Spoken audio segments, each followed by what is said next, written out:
Bismillah ar-Rahman ar-Rahim. The misconception that we are going to discuss today vis-a-vis Islamic customs and etiquette is the notion that it is understood and generally stated that Muslims cannot be friends with non-Muslims. They cannot have friendship with them. And therefore, on this basis, no relationship of friendship can be established with any non-Muslim. Now, this question has become even more pronounced in societies where Muslims and non-Muslims get to interact with each other. We know that there are societies in which Muslims are living as minorities, and there are societies in which other denominations are living as minorities and interacting with Muslims every day.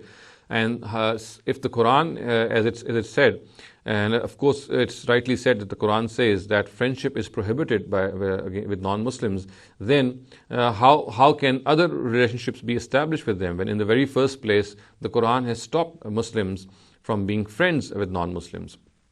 Now, we have to understand these verses of the Quran and the context in which they occur.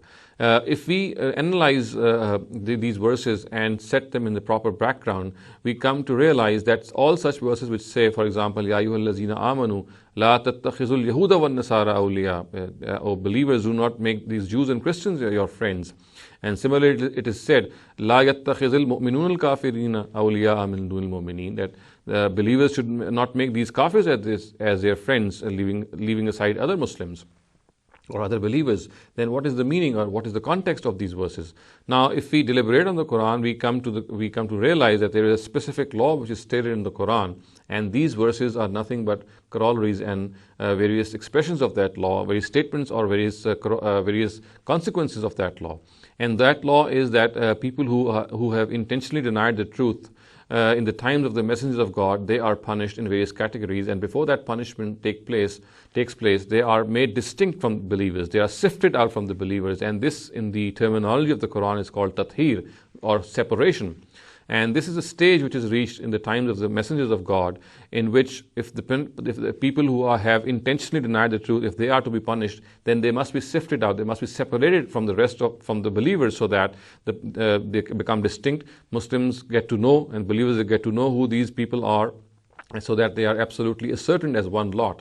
Now, this is what actually happened also in the times of the last Prophet Muhammad sallallahu alaihi wasallam, and all these verses specifically relate to his direct addressees, about whom the Quran had told the Prophet that they had intentionally denied the truth and therefore had become such kafirs, which had to be made distinct from these non-Muslims and from these Muslims, and sifted out from them, so that they could be punished later on as one unit. Now, it has to be understood that all these instances, all these verses which mention that friendship should not be made with these non-Muslims or these Jews and Christians, that they are all specifically related to the Jews and Christians of the direct addressees of Prophet Muhammad, because it is only about them that we can ascertain if they have intentionally denied or not. And these verses relate to intentional denial of the truth, because it says that they have become kafirs, they have become disbelievers by doing so.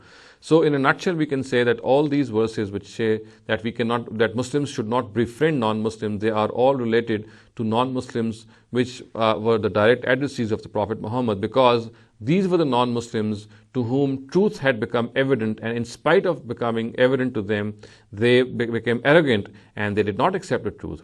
Now people, and of course this news was given to the Prophet by none other by the Almighty Himself. So this news of deliberate denial, this intentional denial, is something, since it relates to the heart, since only the Almighty can divulge it, and once the institution of Wahi was terminated, no one can now know whether a person is intentionally denying the truth or not. So therefore we cannot apply these verses to such non-Muslims. And all those non-Muslims after the Prophet had passed away, about which we had no knowledge whether they had intentionally denied the truth or not, we cannot apply these verses to them. These verses specifically pertain to Muslims, to non-Muslims who have intentionally denied the truth, and thereby have become they deserve the wrath of God as such. So in a nutshell, we can say that these verses do not relate to non-Muslims of today, because although they might be kafirs, although they might be intentionally denying the truth today, but today we have no means of deciphering whether this is happening with them or not. So this verse would not apply to the Jews and Christians of today. And today we can become friends with Jews and Christians, of course, and the very verse which stops us as I said, relates specifically to those categories of non-Muslims who had intentionally denied the truth in the times of the Prophet. And today, since we cannot determine whether a non-Muslim is intentionally denying the truth or not, we cannot apply these verses to such non-Muslims of today. أقول قولي هذا واستغفر الله لي ولكم ولسائر المسلمين والمسلمات.